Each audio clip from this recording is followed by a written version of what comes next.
Bonjour tout le monde, ravi de vous retrouver pour cette nouvelle revue hebdomadaire. On est le vendredi 27 octobre 2023. Comme chaque semaine, vous le savez, on se fait cette petite vidéo ensemble où je passe en revue notre CAC 40 avec le CAC Mid et Small Caps et le CAC Small, et puis quelques biotech que l'on suit en fil rouge, que je rajoute au fur et à mesure en fonction de l'actualité, et d'autres valeurs. Donc cette semaine, on aura évidemment Sanofi qui se prend moins 18%, donc on va quand même regarder ce qu'il en est. Kadian. Alors Kadian, c'est un peu ma surprise parce que en fait j'avais un ASD, donc un ordre à seuil de déclenchement sur les 19,5 et que j'avais un peu oublié. Donc il s'est déclenché.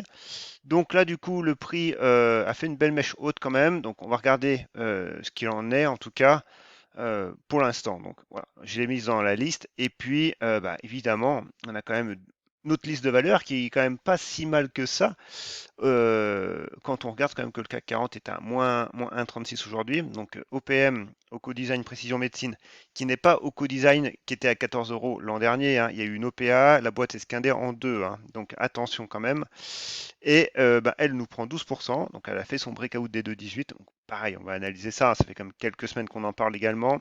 Genoway 4,02 qui revient quand même un petit peu dans la course. Néanmoins, on va regarder quand même qu'il y a quand même encore une petite résistance à passer et Ose Immuno. Puis Adosia, que j'apprécie pas forcément fondamentalement, mais c'est vrai que graphiquement, quand même, il y a des choses à dire. Donc, fait partie, voilà, est intégré donc à mon site internet, spéculateurmalin.fr, d'ailleurs que je n'ai pas ouvert. Et puis vous avez mon compte X, du coup, maintenant, Ben de Lyon, où je poste régulièrement des graphes. Pas nécessairement tout le temps, c'est en fonction de l'activité. Et c'est vrai qu'en ce moment, il ne se passe pas grand-chose, hein. Le CAC 40 est quand même dans une phase un petit peu compliquée, donc il y a beaucoup d'attentes. Voilà, j'ai quelques valeurs que je suis parce que j'ai des configs qui sont quand même très très propres, mais voilà, on prend très très peu de positions et voilà, on est surtout dans dans l'expectative, hein, générale, et on, on attend de voir ce que ça va donner. Donc, mon site internet est là, mes analyses graphiques sont ici, et du coup, voilà, bon, vous avez pas mal de choses, hein, je le dis chaque semaine, hein, des livres à lire, des cours sur l'analyse graphique, mes deux livres, des articles de blog. Voilà, vous avez pas mal de contenu gratuit et notamment aussi premium avec mes deux livres. Vous avez de quoi faire. Donc du coup, j'ai mis à jour ma petite liste de valeurs. Alors, avec les graphes qui vont bien. Pareil, sur le CAC 40, il faudra que je mette un petit descriptif. Pour l'instant, je n'ai pas encore eu le temps de le faire. J'ai mis à jour ma valeur de liste, ma liste de valeurs. Euh, Pas grand-chose à dire, simplement Terra Nexus. Alors, je ne sais pas si je l'ai, Terra Nexus. Non, d'ailleurs, je ne l'ai pas. Mais bon, simplement, voilà, elle casse un petit peu son niveau de support, hein, des 1,06 là, 1,10. Donc, elle y est encore, mais voilà, si c'est validé lundi, elle en sortira. Donc, n'hésitez pas à y faire un tour. Je ne les mets pas à jour tous les jours, mais j'essaye de la mettre au moins 2 fois par semaine, puis en fonction de ma dispo également quand même. Mais en ce moment, voilà, pas beaucoup de valeur, mais juste quelques configs que je suis avec intérêt. Allez, on commence tout de suite donc du coup sur notre CAC 40. N'hésitez pas à vous abonner à cette chaîne, hein, et à mettre un petit pouce en l'air si vous trouvez que mon contenu est intéressant. Ça me motive pour moi et puis évidemment pour l'algorithme de YouTube, hein, on va pas se mentir, ça lui fait du bien aussi. Donc notre CAC 40 avec moins 1,36 aujourd'hui, c'est pas Jojo, hein. Voilà, on avait cette zone de support, cette zone de résistance, hein, donc zone de support qu'on a cassée, hein. D'ailleurs, on a fait une petite mèche. On est revenu dessus, on l'a bien testé cette fois-ci, donc changement de polarité oblige. On a nos trois faisceaux qui passent baissier, on est sous ces faisceaux. Le RSI est baissier également. Ouais, c'est compliqué. Les 6800 points sont de nouveau travaillés, on est encore un peu dans l'épaisseur du trait, mais clairement, voilà, on se dirige tout droit sur la poursuite de la tendance baissière et cette zone des 6700 points. À minima, pour moi, il faudrait qu'on revienne sur ces 6700 points, 6900 points, 6000, ouais, 950 points, avec ce faisceau de moyenne, puis ensuite, évidemment, cette oblique baissière. Et malgré tout ça, voilà, les 7100 points nous feraient juste revenir dans cette zone de range qu'on a connue depuis quasiment le printemps 2023. Donc, il y a du chemin, il y a du chemin. Donc, déjà, à minima, pour arrêter l'hémorragie baissière, les 6950 points à repasser. Voilà. Déjà, à ce niveau-là, on sera déjà pas mal. Et après, on parlera de nouveau de neutralité. Là, on n'est pas du tout neutre, hein. Donc, on est baissier sur le CAC 40 et il faut quand même bien avoir conscience. Donc, évidemment, notre liste de valeurs et nos prises de position, bah, ça en ressentent, hein, parce qu'avec un contexte qui est contre nous, c'est compliqué quand même de performer. Allez, on continue avec le CAC Mid et Small Caps. Bah lui, c'est pareil, hein. Alors, petite réaction haussière hier. Pourquoi? Parce que on arrive dans une grande zone de support, mais malgré tout, voilà, cette zone de support, on peut encore descendre, hein, sur les 12 000 points. On peut encore descendre à 11 500 sans forcer, hein. Donc voilà, il y a de la marge de manœuvre à la baisse. Et pareil, ici, on a une petite résistance oblique baissière. Tant qu'à minima, on ne la repasse pas, il n'y a rien à espérer pour moi, mis à part un rebond technique. Le CAC Small, bah c'est pareil, hein, même combat. Lui, il est baissier, on s'enfonce. Pareil, direction les 9000 points. En l'état, je ne vois pas d'autres solutions. Le RSI est baissier et il est baissier depuis le début de la baisse, hein. Donc c'est pour ça que, encore une fois, quand le RSI passe baissier, c'est pas parce que ça y est, bah, que le RSI passe baissier, que le RSI est en survente, c'est pas ça y est. Il ne faut pas se dire que la baisse est finie. Non, la baisse peut continuer tout en étant en survente. Là, on en a un parfait exemple. Par contre, évidemment, on surveillera la cassure à la hausse du niveau de ces 30, qui, pourquoi pas, pourrait intervenir avec ce niveau des 10 000. Voilà. Bon, là, c'est à l'heure actuelle que pure spéculation, on reste baissier.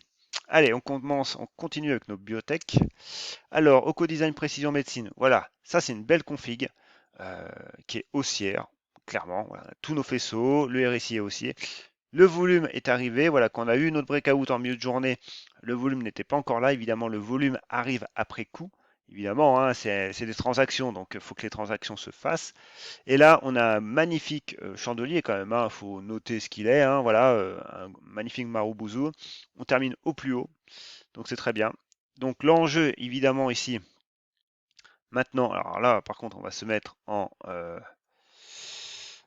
horaire, et même en horaire, c'est encore vraiment haussier. Donc le but, on va dire, c'est de tenir notre niveau de résistance qui, qui était les 2,18, 2,20, le transformer en support. Donc voilà.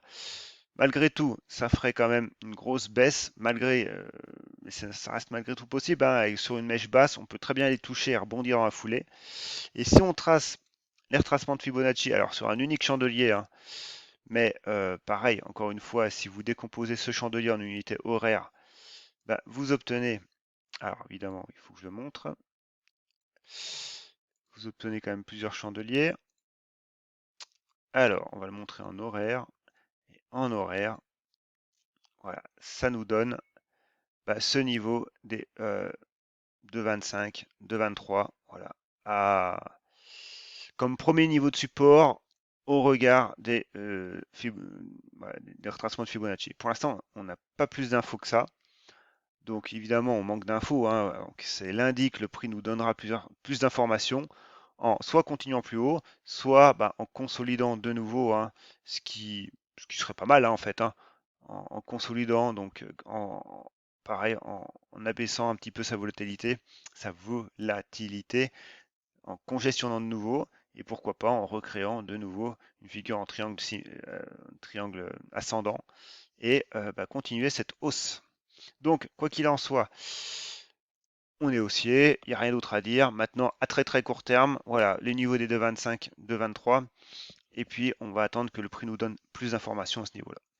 Allez, on continue avec Genoway. Alors Genoway, c'est pareil. Bon, elle a été assez basse, hein, assez bas, hein, au niveau des 3,90. On voit que le faisceau long terme a fait son job. Le prix est revenu neutre, tout simplement aujourd'hui. Et on voit que les 4,10 sont de nouveau maintenant à refranchir, hein. On était en support, on les a cassés, changement de polarité encore. Ça va se transformer en résistance. Donc du coup, on sauve les meubles pour Genoway. Maintenant, voilà, il faudrait rebondir sur les 4,10, voir pourquoi pas aller retoucher cette résistance oblique baissière, hein, pourquoi pas, hein. Mais voilà, il y a de nouveau des amplitudes à faire, avec toujours quand même une vue moyen terme qui reste neutre sur 2023, mais un peu plus neutre encore à très très court terme, mais toujours pareil, voilà, sur l'automne et jusqu'en début d'année prochaine, il y a moyen d'osciller et toujours de garder cette zone des 4-10 en zone médiane. Allez, pas Oko Design, Ose Imino. Bah, elle est pas mal.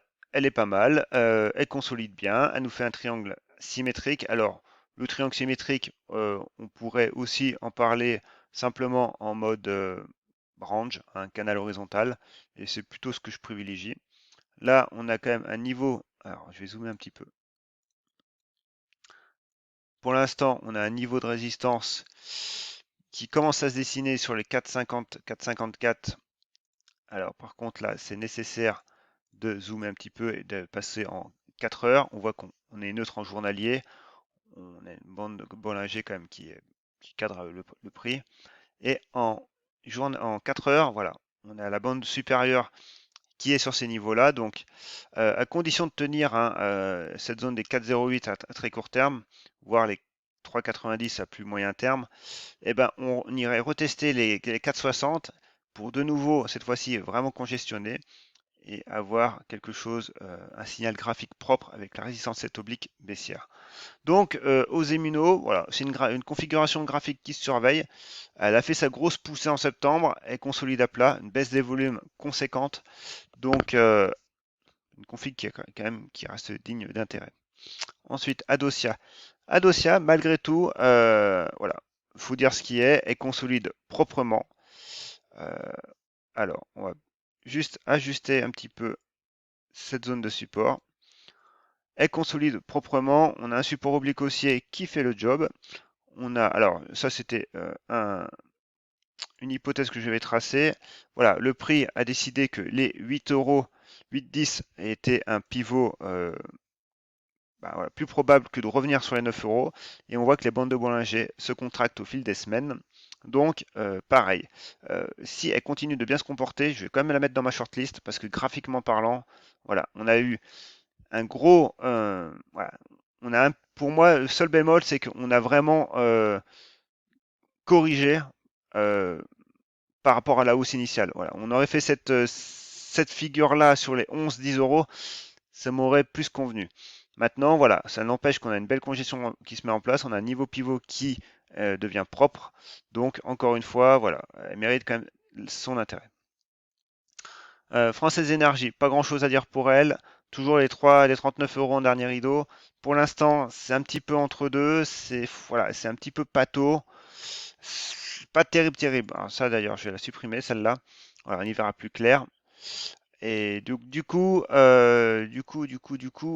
voilà, pas grand-chose à dire pour elle. Mais c'est pareil. Encore une config qui reste quand même relativement propre, malgré qu'elle soit pas ultra haussière pour le coup, mais quand même assez neutre sur 2023. Mais voilà, on a potentiellement un redémarrage possible sur les 43. Ubisoft, alors j'en parle simplement, pourquoi? Parce que le titre a publié, donc il est revenu sur cette zone des 28 euros, mais voilà, on fait quand même une bougie rouge, donc pas grand chose à dire. Pour moi, si le prix veut retester cette zone des 29 euros, 29,30 et revenir tester ces 30 euros tout en maintenant ces 29,30, voilà, on pourrait avoir quelque chose de pas mal. Là, pour moi, c'est un peu trop erratique. Technip Energy, on en avait parlé la semaine dernière suite à cette grosse bougie. Du coup, le prix est toujours baissier, hein, on le voit. Hein. Malgré tout, à court terme, le prix consolide. Et on va le regarder en 4 heures. Et en 4 heures, on voit bien qu'on consolide hein, et qu'on a ce niveau des 20 euros seuil psychologique qui fait le job. Et comme premier pivot, les 21 euros. Malgré tout, on a cette oblique baissière en résistance. Et puis bon, voilà, la config est pas forcément ultra jolie quand même, mais on est quand même sur des supports moyens et notre faisceau long terme, donc on reste quand même voilà, solidement ancré pour l'instant. Si jamais on lâche, voilà, on irait retaper hein, cette zone des 17, hein, 17,50. Kadian, alors Kadian, c'est la surprise du jour, complètement. Alors je sais pas du tout pourquoi cette hausse en fait, j'ai pas vu la news passer, donc si vous l'avez, n'hésitez pas à me le dire. Elle est quand même montée au plus haut à 21, 21,30. Hein. Ce qui aurait été bien, ben, c'était de tenir cette zone-là des 21,50, 21,40. Bon, il n'en est rien. Le prix va potentiellement revenir sur cette zone des 19,50. Donc moi, c'est mon niveau de prix de revient, hein, c'est mon prix, clairement. Euh, moi, je vais me positionner un peu en dessous, mais clairement ici, voilà, c'est un ordre qui s'est déclenché parce que j'y pensais plus. Donc, il est hors de question que je perde de l'argent. Donc, on a du volume. Donc, je vais mettre un petit peu en dessous. Mais voilà, clairement, je prends aucun risque sur Kadian parce que ça reste quand même une config qui est un peu entre deux également. On a eu un gros retour de flamme aujourd'hui, mais je suis pas certain de la suite quand même. Donc, si elle veut tenir ce niveau des 19,50, bah, tant mieux. Moi, mon, mon stop sera un peu en dessous, je pense, hein, au niveau des 19,30. Mais guère plus bas, voilà. Si jamais ça tape, tant pis. Euh, je pense pas fractionner mon. Peut-être, quoique, je sais pas. Peut-être que je vais fractionner mes heures de sortie, en mettre un plus bas et pareil, en mettre un juste au niveau de mon cru. Je pense que je vais plutôt faire ça, mais clairement, je prends aucun risque. Et du coup, bah, si on regarde graphiquement, pour l'instant, il n'y a pas grand-chose hein, en fait à dire. C'est trop récent. Simplement, les retracements de Fibonacci, on l'a fait sur un unique chandelier. Et pareil, on est déjà quasiment à 50% de retracement. Donc voilà, clairement, on est déjà dans la zone entre les 50 et les 61,8 où statistiquement ça rebondit le plus. Donc on peut aller taper une mèche sur les 19,50, mais pour moi c'est interdit d'aller plus bas. Sinon, voilà, ça sera un feu de paille éphémère et on n'en parle plus. Sanofi, alors Sanofi c'est le gadin de la semaine, voire de la décennie pour elle, hein, même plus, hein, je crois que c'est depuis 1989 qu'elle n'a pas subi une baisse aussi importante. Donc ouais, pareil, bon là j'ai pas suivi le fondamental, mais clairement, bon, c'est des résultats qui déçoivent, hein. Donc on va se remettre en vue mensuelle. En vue mensuelle, ce qu'on a. Donc là on remonte quand même jusqu'à 2015-2014. On a un gros niveau hein, sur les 100 euros, voilà, qui bloque. Alors on fait des mèches, hein, alors c'est des mèches mensuelles, hein, donc voilà, on peut dépasser sur une semaine ou deux, voire sur 2 semaines. Mais clairement, à la fin du mois, le juge de paix, c'est le niveau des 100 euros, hein, 101 euros. Et là, on revient en mode express, bah, du coup, sur ce niveau des 75 quand même, hein. Donc, en mensuel, c'est voilà, c'est pas terrible, hein. On repasse même limite baissier d'ailleurs sur le RSI. On casse quand même une zone de support qui était sur les 86. Ouais, c'est moche quoi. C'est moche. Du coup, si j'ai mon support oblique, voilà, mon support oblique haussier, on revient de taper dessus actuellement. Donc l'enjeu, voilà, on est en mensuel encore, hein, donc ben, le mois prochain, c'est pourquoi pas d'aller taper hein, de toute façon ces 75, mais de préserver ce niveau des 80 à la clôture dans un mois. Donc on verra ce qu'il en est. Évidemment, en hebdomadaire, bah, c'est pareil, hein, c'est baissier et en journalier, on a un gap monstrueux à la baisse. Donc voilà, clairement, sous les 87 pour l'instant, pas grand-chose à dire. Ah, on est hors des bandes de Bollinger, voilà, on est en bulle complet. Donc clairement, voilà, sous 87 pour l'instant, c'est chaud patate. Voilà, c'est tout pour aujourd'hui. J'espère avoir été assez clair dans mes explications, assez pédagogue. N'hésitez pas à me le dire en commentaire. Sur ce, je vous souhaite un très bon week-end. À plus, bye.